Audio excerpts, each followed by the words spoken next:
सर्वांना नमस्कार. परत एक वेळेस आपल्या व्हिडिओवरती सर्वांचं स्वागत आहे. बघा, आता जो सी वोटरचा सर्वे आहे आणि एबीपी माझा सर्वे आहे, त्या सर्वेमधून वंचित बहुजन आघाडीचं नाव वगळलंय. म्हणजे यामध्ये वंचितचं नावच नाही कुठं सर्वेमध्ये. हा मुद्दा पहिला. आणि दुसरा मुद्दा, यातून एक गोष्ट स्पष्ट होते, ते गोष्ट म्हणजे राष्ट्रवादी अजित पवार गट यांचं अस्तित्व हे संपवण्याचं काम चालू आहे की काय. ह्या दोन गोष्टीवरती आपला आजचा व्हिडिओ असणार आहे. कारण यामध्ये नेमका जे प्रसार माध्यम आहेत ते पण गेम करत आहेत का, किंवा नेमकं महाराष्ट्राचा कौल काय आहे, नेमकं महाराष्ट्र काय म्हणतोय. हा आधुनिक महाराष्ट्र आहे, आंबेडकर शाहू फुलेंच्या विचारांचा महाराष्ट्र आहे. हा महाराष्ट्र काय म्हणतो आणि ग्राउंड पातळीवरती नेमकं हालचाल काय चालू आहे, आपण मित्रांनो या व्हिडिओवरून बघणार आहोत. बघा, आता वंचित बहुजन आघाडी यांनी महाविकास आघाडीसोबत आपलं सूत जुळवून घेतलं नाही. कारणे काय आहेत, सर्वांना कारणे माहिती आहेत आणि त्याच गोष्टी मला परत सांगणं हे बरोबर नाही. आपला विषयच नाही तो. आपला आजचा विषय काय आहे की सी वोटर आणि एबीपी माझा जो सर्वे आहे तो धक्कादायक सर्वे नेमका काय सांगतो. त्यामध्ये त्यांनी दाखवून दिलंय की 30 जागा ह्या महायुतीला येणार आहेत आणि 18 जागा ह्या महाविकास आघाडीला, म्हणजे एकूण 48 जागा. पण यामध्ये कुठंच असा उल्लेख नाही कुठला अपक्ष असेल किंवा प्रहार असेल किंवा त्यानंतर वंचित असेल, यांचं कुठंच नाव नाही. भलेही या लोकसभेला फक्त 2च युत्या नाहीत, त्यानंतर ओबीसी बहुजन आघाडी पण आहे, वंचित बहुजन आघाडी आहे, प्रहार जनसंघ आहे. ह्या सर्व गोष्टी असताना सुद्धा 18 जागा हा दाखवायच्या महाविकास आघाडीच्या आणि 30 जागा दाखवायच्या महायुतीच्या. याच्या मागे नेमकी खेळी काय आहे, हा गेम काय आहे. आता आपल्याला या ठिकाणी गोष्ट म्हणता येईल की ग्राउंड पातळीवरती जे हे प्रसार माध्यम आहेत काहीतरी लपवायचा प्रयत्न करत आहेत. आणि सध्या जे 30% मराठ्यांचं जे वोट आहे, वोट शेअर आहे, ते पूर्णपणे झुकता माप वंचितकडे आणि महाविकास आघाडीकडे आहे आणि त्यामध्येच त्यांचा अजून कल हा वंचितकडे आहे. पण त्यानंतर अकोल्याचे सीट जे असेल, अकोला असेल, आंबेडकरांचे सीट हे 100% येणारच आहे. पण ते सीट सुद्धा ते दाखवत नाहीत विनिंग वंचितची. ते दाखवते सर्वे की वंचितची अकोल्याची सीट सुद्धा पडलेली आहे. आता हे नेमकं हे लपवायचं कारण काय आहे. एकतरी यांच्या कार्यकर्त्यामध्ये वंचितच्या मतदारांमध्ये काहीतरी संभ्रम निर्माण करायचं काम यातून होतं की काय.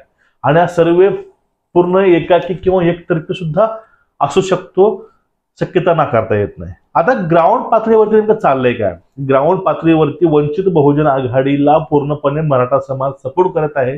ज्यावेळेस महाराष्ट्रामध्ये गावबांधणी केली होती, गावामध्ये नेत्यांच्या परिवाराला, नेत्यांच्या पक्षाला कुणालाही गावामध्ये एंट्री नव्हती, अशा वेळेस प्रकाशजी आंबेडकर तुम्ही आलात, तुमचं सहर्ष स्वागत आहे, असे सुद्धा बॅनर हे महाराष्ट्रामध्ये लागले होते. प्रकाश आंबेडकरांच्या स्वागताचे बॅनर हे पूर्णपणे महाराष्ट्रामध्ये लागले होते. याचा अर्थ की मराठा समाज हा सकारात्मक पूर्णपणे आहे, बहुजन समाज सकारात्मक आहे.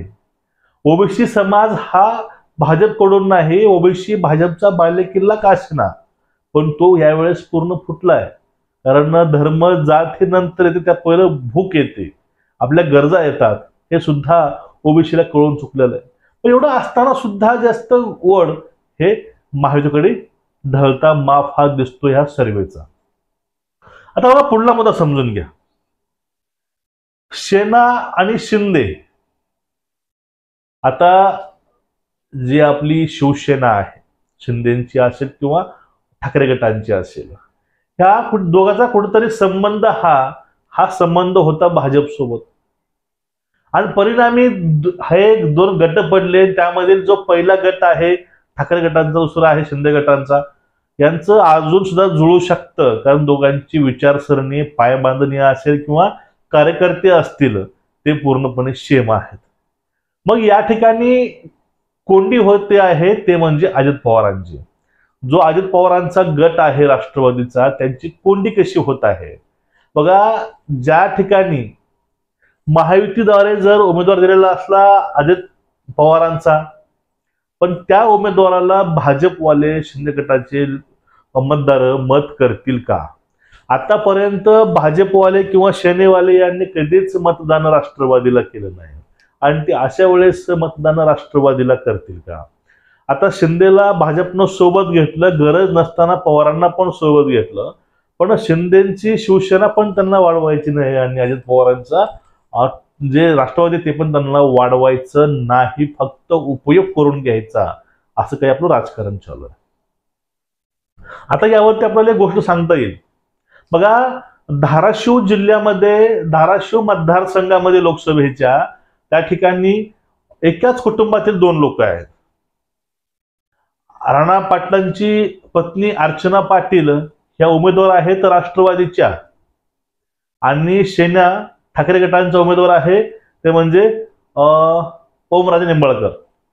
आता ओमराजे निंबाळकर आणि अर्चनाताई या दोघांमध्ये दीर भावजाईमध्येच इथं लढत आहे.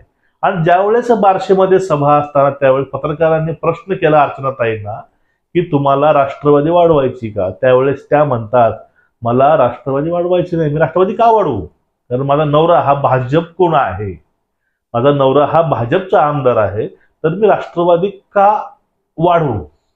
आता तुम्हाला ही गोष्ट काय बोलतो मी, हे सामान्य मतदार नाही, सामान्य उमेदवार नाही. ते अजित पवार यांची जी पत्नी आहे सुनेत्रा पवार ही पद्मसिंह पाटलाची छोटी बहीण आहे आणि पद्मसिंह पाटलाची सून आहे. तिला तिकीट भेटलेलं आहे राष्ट्रवादीचं, कुठनं, धाराशिवमधनं.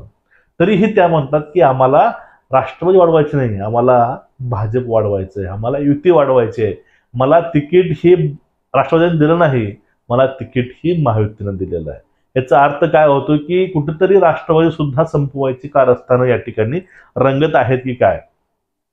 आणि ज्यावेळेस धाराशिवची गोष्ट येते, आम्ही त्या ठिकाणी जाऊन थोडंसं चर्चा केली लोकांसोबत, त्या ठिकाणी अशी गोष्ट समजून आली, आम्ही राष्ट्रवादीला वोट काय करायचा? या ठिकाणी जर शिवसेना थांबली असती शिंदे गटांची तर आम्ही त्यांना सहकार्य केलं असतं, आम्ही तर भाजपला सहकार्य केलं असतं, पण या ठिकाणी आम्ही राष्ट्रवादीला सहकार्य काय करायचं? म्हणून आम्ही या ठिकाणी मशाली सोबत जाणार आहोत. ह्या तिथल्या लोकांचं ग्राउंड जे आहे तिथं आपल्याला हे गोष्टी ऐकायला मिळतात धाराशिवमध्ये. आता आपले कोणी व्हिडिओ बघत असेल धाराशिवमध्ये लोक, त्यांनी खाली कमेंट करून सांगा धाराशिवमध्ये नेमकी अवस्था कशी आहे काँग्रेस, राष्ट्रवादी काँग्रेसची आहे आणि वटा शिवसेनेची. आता यामुळेच असं वाटायला लागलं की ह्या जो सर्वे येतो ह्या सर्वेमधून काहीतरी त्रुटी आहेत आणि ह्या त्रुटी हे शेवटी 4 जूनला समजतील काय त्रुटी आहेत.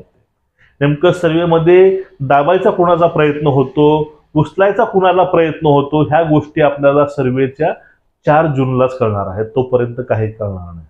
पण तत्पूर्वी एक गोष्ट समजते या ठिकाणी की थोड्या का गोष्टीमध्ये असे ना की महायुतीलाही आणि महाविकास आघाडीलाही वंचितची भीती वाटायला लागली. कारण ग्राउंड लेवलला ज्या गोष्टी चालू आहेत, बोलण्या चालू आहेत, त्यामध्ये आपल्याला 2 गोष्टी प्रामुख्याने बोलता येतील. एक गोष्ट म्हणजे की वंचितमुळं महाविकास आघाडीला तोटा होईल, नक्की होणारच आहे. आपण पूर्वीपासून ह्याच गोष्टी बोलत आहे की वंचितचा महाविकास आघाडीला तोटा होणार आहे. हे आपण ज्यावेळेस फर्स्ट व्हिडिओ केलता पोस्ट त्यावेळेस आपण सांगितलेलं आहे. आताही ते बोलतोय. कारण काय? कारण दोघांचे मतदार एकच आहेत. पुढली गोष्ट काय आहे, आणि वंचितकडे एक 2 वोटर बँक वळलेले आहे, ते म्हणजे मराठा समाज आणि ओबीसी समाज. याचा नक्कीच फायदा ही वंचितला होईल. कमीत कमी 2-3 जागा तरी वंचित यावेळेस नक्कीच खासदारकीला काढू शकतं आणि आपलं गणित हे आमदारकीला विधानसभेमध्ये बसवू शकतं, यामध्ये काही शंका नाही. आता जो आलेला हा सर्वे आहे सी वोटरचा आणि तुम्हाला नेमकं याविषयी वाटतंय काय? आणि नक्कीच कमेंट करून सांगा.